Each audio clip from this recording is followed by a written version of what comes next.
Hello guys, good morning. Have a nice day. Welcome to my vlog. Guys, G ಕನ್ನಡದಾಗ ಮೈ ಶಿವಾಯಿನಿ ಅಂತದಿ. Let's go guys. Hello guys, ಬೆಳಗ್ಗೆ ಎದ್ದ ಜಳಕ ಗಿಳಕ ಮಾಡಿ ಹಂಗೆ ಪೂಜೆ ಗೀಜೆ ಮಾಡ್ಕೊಂಡ ಬೆಳಗ್ಗೆ ನಾಷ್ಟ ಇವತ್ತಿಂದ ಬೆಂಡೆಕಾಯಿ ಪಲ್ಯ ಮತ್ತು ಚಪಾತಿ ಮಾಡಿದ್ರೆ ಗೈಸ್. ಹಲೋ ಗೈಸ್, ಮುಕೊಂಡ ಈಗ ಎದ್ದೀನಿ ಗೈಸ್. ಹಂಗೆ ಮಮ್ಮಿ ಅಭಿಷೇಕ 2 ಗಂಟೆ ಆಗಿತ್ತು. ಊಟಕ್ಕೆ ನೀರು ಕೊಟ್ಟಲು, ಅನ್ನ ಸಾರು ಊಟ ಮಾಡೀನಿ. ಆಮೇಲೆ ಇವತ್ತು ಆಫೀಸ್ದಾಗ ಏನಾಗಿದೆ ಹೇಳ್ತಾರೆ ಬರೀ ಗೈಸ್. ಹಲೋ ಗೈಸ್, ಇವತ್ತು ಆಫೀಸ್ನಾಗ ನಮಗೆ ಮೆಡಿಕಲ್ ಚೆಕಪ್ ಅಂತೇಳಿ ಹೇಳಿದ್ರು ಗೈಸ್. ಹಂಗೆ ಮೆಡಿಕಲ್ ಚೆಕಪ್ಗೆ ಹೋಗಿದ್ವಿ ಗೈಸ್. ಹಂಗೆ ಹೋಗ್ಕೊಂಡ್ಲೆ ನಮ್ಮ ಹೆಸರು ಹಾಕಿದ್ರೆ ಎಲ್ಲ ತೆಗೆದು ಹೇಳಿದ್ರು. ಆಮೇಲೆ ನಮ್ಮ ಹೆಸರು ತೊಗೊಂಡಿವು. ನಮ್ಮ ಕಡೆ ಅಲ್ಲೇ ಪೇಪರ್ ಬರ್ಸಿದ್ದೀವಿ. ಬರ್ಸಾದ್ಮೇಲೆ ಬಿ ಪಿ ಚೆಕ್ ಮಾಡ್ರಿ ಗೈಸ್. ಬಿ ಪಿ ನಾರ್ಮಲ್ ಇತ್ತು.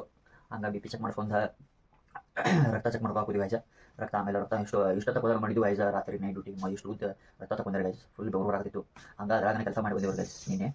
ಆದರೂ ಫುಲ್ ನಿಧಿ ಬರಾಕತ್ತಿತ್ತು. ರಕ್ತ ತಗೊಂಡು ಅದನ್ನು ರಕ್ತನೂ ನಾರ್ಮಲ್ ಆಯ್ತು ಗೈಸ್. ಹಂಗೆ ಕಣ್ಣಿನ ಪರೀಕ್ಷೆ ಮಾಡ್ರಿ ಗೈಸ್. ಕಣ್ಣು ಓಕೆ ಇದೆ. ಆಮೇಲೆ ಹಿಮೋಗ್ಲೋಬಿನ್ ಚೆಕ್ ಮಾಡ್ರಿ ಗೈಸ್, ಅದು ಓಕೆ ಐತಿ. ಆಮೇಲೆ ರಕ್ತ ಎ ಪಾಸಿಟಿವ್ ಅಂತ ಹೇಳ್ಯಾರ ಗೈಸ್. ಆಮೇಲೆ ಟಿ ಟಿ ಇಂಜೆಕ್ಷನ್ ಕೊಡ್ತೀರಿ ಗೈಸ್. ನಾನು ಮನೆ ಮಾಡ್ಕೊಂಬಂದಿನಿ, 1 ತಿಂಗಳಾಗಿತ್ತು. ಹಂಗೆ ಟಿ ಟಿ ಇಂಜೆಕ್ಷನ್ ತೊಗೊಳಿಲ್ಲ. ಮೆಡಿಕಲ್ ಚೆಕಪ್ ಮಾಡ್ರಿ ಗೈಸ್ ಎಲ್ಲರಿಗೂ ಇವತ್ತು ನಮ್ಮ ಆಫೀಸ್ ಒಳಗೆ. ಸೊ ಗೈಸ್, ನೀವು ಆಗಾಗ ಮೆಡಿಕಲ್ ಚೆಕಪ್ ಮಾಡ್ಕೊತೀರಿ. ಎಲ್ಲ ಕಂಪ್ನಿ ಒಳಗೂ ಮೆಡಿಕಲ್ ಚೆಕಪ್ ಮಾಡಕ್ಕೆ ಹೇಳ್ರಿ ಗೈಸ್. ಅದು ಕಂಪ್ನಿ ವತಿಯಿಂದ ಫ್ರೀ ಇರ್ತೈತಿ. ಲೆಟ್ಸ್ ಗೋ ಗೈಸ್, ಮತ್ತೆ ಮುಂದಿನ ಅಷ್ಟೇ.